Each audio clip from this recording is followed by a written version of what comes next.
A 4-year-old baby forced to attend a pride parade. Up next on the Quisha King Show.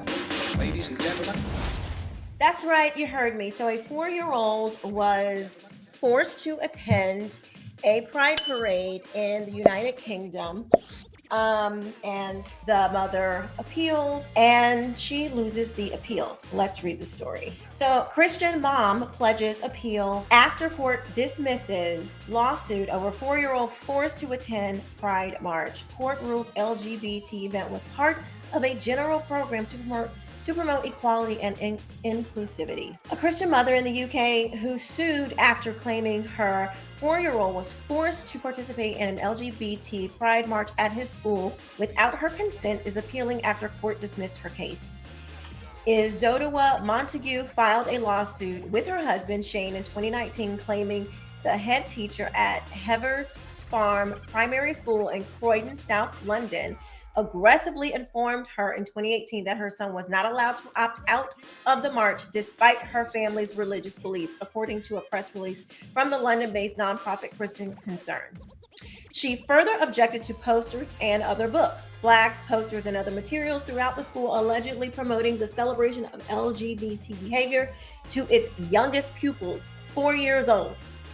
She claimed school leadership created a, quote, hostile and, quote, intimidating, end quote, environment toward parents who oppose LGBT ideology. During an appointment to discuss her issues with the school, she claimed the deputy head, who was also the head teacher's daughter, showed up wearing a t-shirt with the phrase, quote, why be racist, sexist, homophobic, or transphobic when you could just be quiet, end quote, because you know your values in the UK don't matter. And if you don't think that this is important to America because it's in the UK, you're mistaken. She said after her meeting with school leadership, her son was placed in a 3-hour detention, 4 years old, and segregated from his peers. When she attempted to get answers about her son's detention, she said she was banned from the school property. I wish somebody would. The family ultimately removed their son from Hever's Farm Primary School and placed him in a Catholic school, but they also sued the school on the grounds of direct and indirect discrimination, victimization, and breach of statutory duty under the Education Act 1996 and the Human Rights Act 1998. In his judgment handed down Monday dismissing the Montague's claim, this was dismissed by the judge. Circuit Court Judge Christopher Leatham ruled that the parade was not a promotion of LGBT ideology, but rather part of a general program to promote equality and inclusivity. The celebration was, quote, the celebration was of diversity and acceptance of the difference between people, no hierarchy of equalities. Thus, there was little in the parade that was inconsistent with their beliefs, Latham wrote in part. How are you going to tell me what's inconsistent with my beliefs? I don't understand that. The judge further ruled that the posters to which Montague objected were actually consistent with her beliefs about sexuality as laid out in Biblical and Pastoral Responses to Homosexuality, a document summarizing the Evangelicals Alliance's position on the issue. I'm sorry, I'm going to need you to go to the Bible. No, I don't need the biblical and pastoral responses to homosexuality. I'm going to need the actual Bible. Thank you very much. As I suggested to Mrs. Montague, a poster that says, I am gay, get over it, is actually saying that one looks beyond the label at the real person. This is precisely what the BPRH advocates. Latham wrote, I quote, I confess that I question whether the tone is somewhat strident and appropriate for a school, but it is not promoting LGBT beliefs over any others. This man is crazy. This judge is crazy. Latham acknowledged that the school's communication was poor, that it overemphasized LGBT issues, and that the t-shirt worn during the meeting with Montague set the entirely wrong tone, and it was entirely reasonable for the parents to view this as a hostile message. The court also found that Montague being banned from school grounds was in violation of its own policies and, quote, could be indicative of a school that was riding roughshod over the parents' rights because of animus against the claimants because of their complaints. In a statement provided to Fox News Digital, Montague described the judgment as deeply insulting and one that, quote, bears absolutely no resemblance to the truth of what happened at the school and in the courtroom. I refute the grotesque caricature of me as some crazed mother at the school who needed controlling. She said, I was and am a loving mother and a scientist who stood up to my 4-year-old school over their attempted sexualization of our youngest children.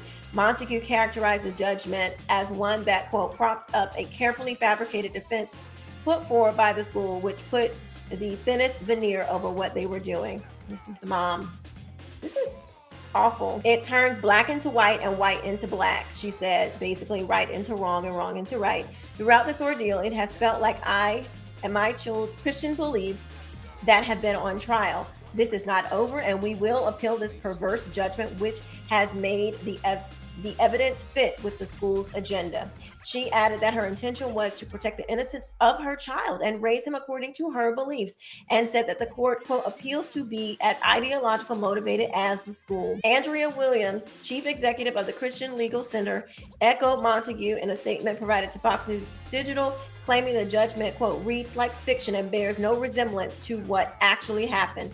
Claiming the judgment used, quote, control logic and distortion of the facts to fit an ideological outcome, it appears that the court was determined to reach the contrast was determined to reach. She contrasted it with recent moves by the UK government to review sexually inappropriate materials in the country's schools. Britain's Prime Minister Rishi Sunak is reportedly considering a review of, quote, age-appropriate sex education material in schools. Well, I hope. I don't even know anymore. Like, who knows what this person believes? What this entire case stands for is that there are some schools in the country where biblical beliefs and Christians are not welcomed, Williams said, adding that the judgment has given a green light to ideological head teachers who wish to mold young minds into LGBT advocates and abuse any parents who dissent. There are absolutely no circumstances where it is acceptable to force a 4-year-old Christian child to march in an LGBT-themed pride parade against his parents' wishes. As a nation with such an esteemed history of liberty and Christian values, we are better than that.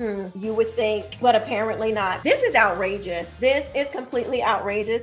And don't think that just because this is in the UK that it has no bearing in American politics, because we are already seeing it.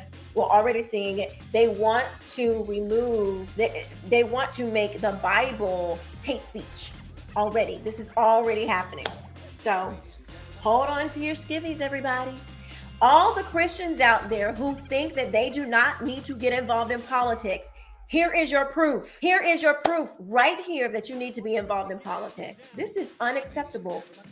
You are not supposed to just sit by the sidelines and let secular people just bum rush your family, your home, your values. No, you are supposed to take a stand and hold up the standard of the kingdom while we are in the earth until Jesus comes back.